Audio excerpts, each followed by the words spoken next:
ಓಂ ಗುರು ರಾಘವೇಂದ್ರಾಯ ನಮಃ. ನೋಡಿ, ಗುರುಗಳು ಕೊಟ್ಟಿದ್ದಾರೆ, ಪ್ರಸಾದ ಕೊಟ್ಟಿದ್ದಾರೆ, ನಿಮ್ಗೆ ಆಶೀರ್ವಾದ ಮಾಡಿದ್ದಾರೆ, ನನಗೂ ಆಶೀರ್ವಾದ ಮಾಡಿದ್ದಾರೆ.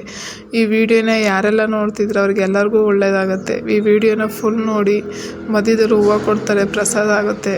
ಎಲ್ರಿಗೂ ಆಶೀರ್ವಾದ ಮಾಡಿದ್ದಾರೆ ರಾಯರು. ಓಂ ಗುರು ರಾಘವೇಂದ್ರಾಯ ನಮಃ. ಎಲ್ಲರೂ ಹೇಗಿದ್ದೀರಾ? ಚೆನ್ನಾಗಿದ್ದೀರಾ ಅಂತ ಅನ್ಕೋತೀನಿ. ನಾನು ತುಂಬ ಚೆನ್ನಾಗಿದ್ದೀನಿ. ನನ್ನ ಚಾನಲ್ನ ಯಾರೆಲ್ಲ ಫಸ್ಟ್ ಟೈಮ್ ನೋಡ್ತಿದ್ರು ಅವರು ಸಬ್ಸ್ಕ್ರೈಬ್ ಮಾಡ್ಕೊಂಡು ನೋಡಿ. ಸಬ್ಸ್ಕ್ರೈಬ್ ಮಾಡ್ಕೊಂಡು ನೋಡ್ತಿದ್ರಿಗೆ ತುಂಬ ಧನ್ಯವಾದಗಳು. ಓಕೆ, ನನ್ನ ಚಾನಲ್ಗೆ ಸಪೋರ್ಟ್ ಮಾಡಿ. ನಾನು ಹೀಗೆ ವೀಡಿಯೋಸ್ ಮಾಡ್ತಾ ಇರ್ತೀನಿ.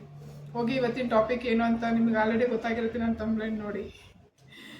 ಗುರುಗಳದ್ದು ಹುಟ್ಟಿದಬ್ಬ ಬರ್ತಾ ಇದೆ, ಪಟ್ಟಾಭಿಷೇಕ ಮಹೋತ್ಸವ ಬರ್ತಾ ಇದೆ, ವರ್ಧಂತಿ ಮಹೋತ್ಸವ ಬರ್ತಾ ಇದೆ.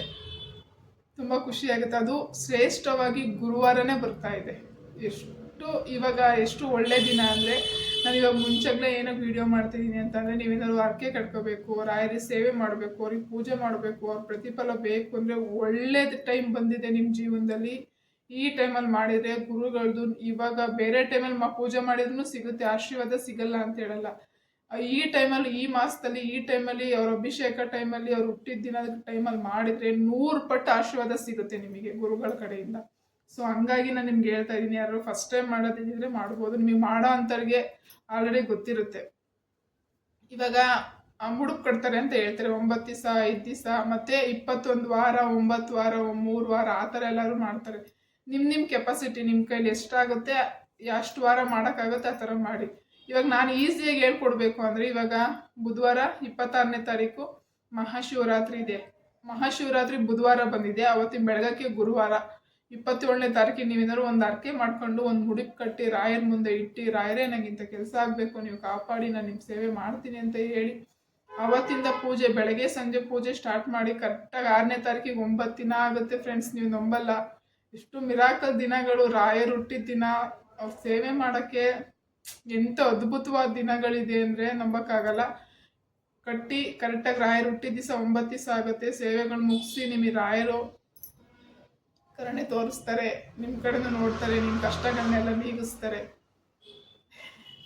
1ನೇ ತಾರೀಕಿಂದ ರಾಯರಿಗೆ ಪೂಜೆ ಸ್ಟಾರ್ಟ್ ಆಗುತ್ತೆ. ಅವ್ರಿಗೆ ಪಟ್ಟಾಭಿಷೇಕ, ಅದು ಇದು ಪೂಜೆಗಳು, ಅವ್ರವ್ರ ಪೂಜೆಗಳೇನಿದೆ, ಮಹೋತ್ಸವಗಳು 1ನೇ ತಾರೀಕಿಂದ 6ನೇ ತಾರೀಕಿನವ್ರಿಗೆ ನಿರಂತರ ಪೂಜೆ ನಡೀತಾನೆ ಇರುತ್ತೆ. ಅವ್ರಿಗೆ ಪಟ್ಟಾಭಿಷೇಕ 1ನೇ ತಾರೀಕಿಂದ ಸ್ಟಾರ್ಟ್ ಆಗುತ್ತೆ. ಇದು 444ನೇ ಪಟ್ಟಾಭಿಷೇಕ ರಾಯರಿಗೆ 1ನೇ ತಾರೀಕಿಗೆ. ಅವ್ರು 444ನೇ ಪಟ್ಟಾಭಿಷೇಕ 1ನೇ ತಾರೀಕಿಗೆ ಪೂಜೆ ನಡೆಯುತ್ತೆ ರಾಯರ ಮಠದಲ್ಲಿ.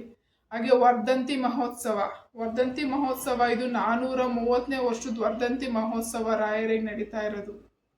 ಎಷ್ಟು ಅದ್ಭುತ! 430ನೇ ವರ್ಧಂತಿ ಮಹೋತ್ಸವ. ನಾವು ಈ ಮಹೋತ್ಸವದಲ್ಲಿ ನಾವಿದೀವಲ್ಲ, ನಮ್ಮ ಜನ್ಮ ಇದೆಯಲ್ಲ, ನಾವು ರಾಯರ ಸೇವೆ ಮಾಡ್ತಾ ಇದೀವಲ್ಲ, ಅದು ನಮ್ಮ ಪುಣ್ಯ ಅಂತ ಅನ್ಕೋಬೇಕು. ಅದಕ್ಕೆ ಮಾತೇ ಇಲ್ಲ. ಸಾರಿ, ಅವ್ರ ವೈಭವನ ನೋಡೋಕ್ಕೆ, ಅವ್ರ ಪಟ್ಟಾಭಿಷೇಕನ, ವರ್ಧಂತಿ ಮಹೋತ್ಸವನ, ಅವ್ರಿಗೆ ನಡೆಯೋ ಪೂಜೆ ವೈಭವನ ನೋಡೋಕ್ಕೆ ಇವೆರಡು ಕಣ್ಣು ಸಾಲಲ್ಲ. ನಿಜವಾಗ್ಲೂ ಮುಡುಕು ಕಟ್ಟರು 27ನೇ ತಾರೀಕು ಕಟ್ಟಿ ಈ ಗುರುವಾರ. ಅದಕ್ಕೆ ಫಸ್ಟೇ ವಿಡಿಯೋ ಮಾಡ್ತಿದ್ದೀನಿ. ಯಾರಿಗಾರು ಗೊತ್ತಿರುತ್ತೆ, ಎಲ್ರಿಗೂ ಗೊತ್ತಿರುತ್ತೆ, ಆಲ್ಮೋಸ್ಟ್. ಗೊತ್ತಿಲ್ಲ ಅಂದವರು ಈ ಗುರುವಾರ ಮುಡುಕು ಕಟ್ಟಿ ರಾಯರ ಮುಂದೆ ಇಟ್ಟು ಪೂಜೆ ಮಾಡಿ. ಮುಡುಕು ಕಟ್ಟೋದು ಅಂತಂದರೆ ಒಂದು ವೈಟ್ ಬಟ್ಟೆ ತೊಗೊಂಡು ಅದಕ್ಕೆ ಅರಿಶಿನ ಮಾಡಿ, ಇಲ್ಲ ಒಂದು ವೈಟ್ ಕರ್ಚಿಪ್ ತೊಗೊಳ್ಳಿ, ಒಂದು ಪ್ಲೇಟ್ ಮೇಲೆ ಇಟ್ಟು ರಾಯರಿಗೆ ಸಂಕಲ್ಪ ಮಾಡ್ಕೊಳ್ಳಿ. ಏನಿಲ್ಲ ಫ್ರೆಂಡ್ಸ್, ಅದಕ್ಕೆ ಅಕ್ಷತೆ ಹಾಕಿ, ಅರಿಶಿನ ಕುಂಕುಮ ಹಾಕಿ, 21 ಕಾಯಿನ ಅಂದ್ರೆ 21 ರೂಪಾಯಿನ ಕಾಯಿನ ರೂಪದಲ್ಲಿ ಇಟ್ಟು, ಅದಕ್ಕೆ ಹೂವು ಇಟ್ಟು, ಒಂದು ತುಳಸಿ ದಳ ಇಟ್ಟು, ಇಲ್ಲ ಹೂವು ಇಟ್ಬಿಟ್ಟು 3 ಗಂಟೆ ಹಾಕಿ ರಾಯರ ಮುಂದೆ ಇಟ್ಟು, ರಾಯರೇ ಸಂಕಲ್ಪ ಮಾಡ್ಕೋತಿದ್ದೀನಿ, 9 ದಿವಸ ಪೂಜೆ ಮಾಡ್ತೀನಿ, ರಾಯರೇ ನಮ್ಗೆ ಒಳ್ಳೇದು ಮಾಡಿ, ಅದು ನಿಮ್ಮ ಹುಟ್ಟಿದಬ್ಬ, ನಿಮ್ಮ ಮಹೋತ್ಸವ ದಿನನೇ ನಾನು ಮಾಡ್ತಾ ಇದ್ದೀನಿ, ನಂಗೆ ಇಂಥ ಭಾಗ್ಯ ಸಿಕ್ಕಿದೆ, ರಾಯರೇ ಕಾಪಾಡಿ ಅಂತ ಹೇಳಿ ಬೆಳಗ್ಗೆ ಸಂಜೆ ಪೂಜೆ ಮಾಡಿ.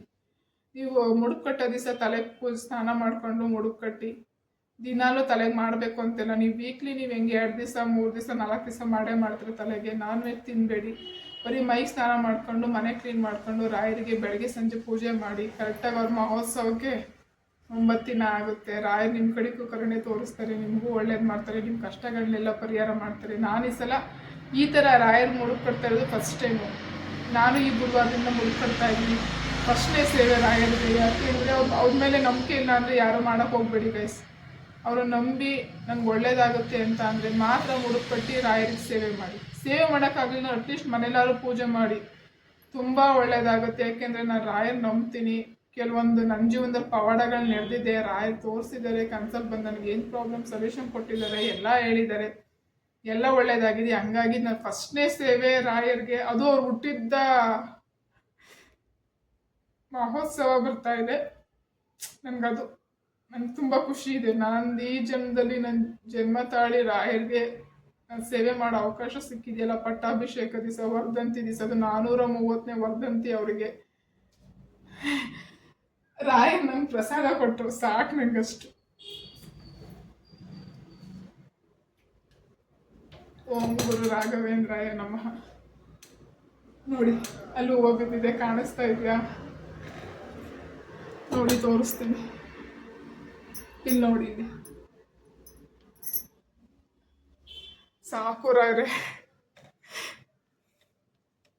ಇನ್ನೇನು ಬೇಕಲ್ಲ. ಓಂ ಗುರು ರಾಘವೇಂದ್ರಾಯ ನಮಃ ಈ ಥರ ಮಾಡಿ. ಮತ್ತು ಇನ್ನೊಂದು, ಕೆಲವರು ಕುಂಕುಮ ಇಡಬೇಕಾ, ಗಂಧ ಇಡಬೇಕಾ, ರಾಯರ್ಗೆ ಏನು ಅಂತ ಹೇಳ್ತಾರೆ. ಕುಂಕುಮ ಇಡಬಾರ್ದು ಗುರುಗಳಿಗೆ. ಗುರು ರಾಘವೇಂದ್ರರಿಗೆ ಗಂಧ ಇಡಿ. ಗೊತ್ತಿದ್ದಾನೆ ಇಟ್ಟಿರ್ತೀರ ಇಲ್ಲಿವರೆಗೂ, ಅದೇನೂ ಪ್ರಾಬ್ಲಮ್ ಇಲ್ಲ. ಇನ್ಮೇಲೆ ಆದ್ರೂ ನಿಮಗೆ ಈ ವಿಡಿಯೋ ನೋಡಿ ನಿಮಗೆ ಗೊತ್ತಾದವ್ರಿಗೆ ಗಂಧ ಇಟ್ಬಿಟ್ಟು ಪೂಜೆ ಮಾಡಿ. ಅವ್ರಿಗೆ ಇನ್ನೇನು ಬೇಡ, ನೈವೇದ್ಯ ಅಂತ ಹೇಳಿ ಬಾಳೆಹಣ್ಣು ಇಟ್ಟು ಪೂಜೆ ಮಾಡಿದರೆ ಸಾಕು, ಅವ್ರು ನಿಮಗೆ ಒಲಿತಾರೆ. ಮನಸ್ಫೂರ್ತಿ ಮಾಡಿ, ರಾಯರ್ನ ನಂಬಿ ನಿಮ್ಗೆ ಒಳ್ಳೇದಾಗುತ್ತೆ. ಓಕೆ ಫ್ರೆಂಡ್ಸ್, ಈ ವಿಡಿಯೋನ ಇಲ್ಲಿವರೆಗೂ ನೋಡಿದ್ರೆ ತುಂಬ ಥ್ಯಾಂಕ್ಸ್. ಯಾರು ಸ್ಕಿಪ್ ಮಾಡ್ದಂಗೆ ನೋಡಿರೋರು ತುಂಬ ಥ್ಯಾಂಕ್ಸ್.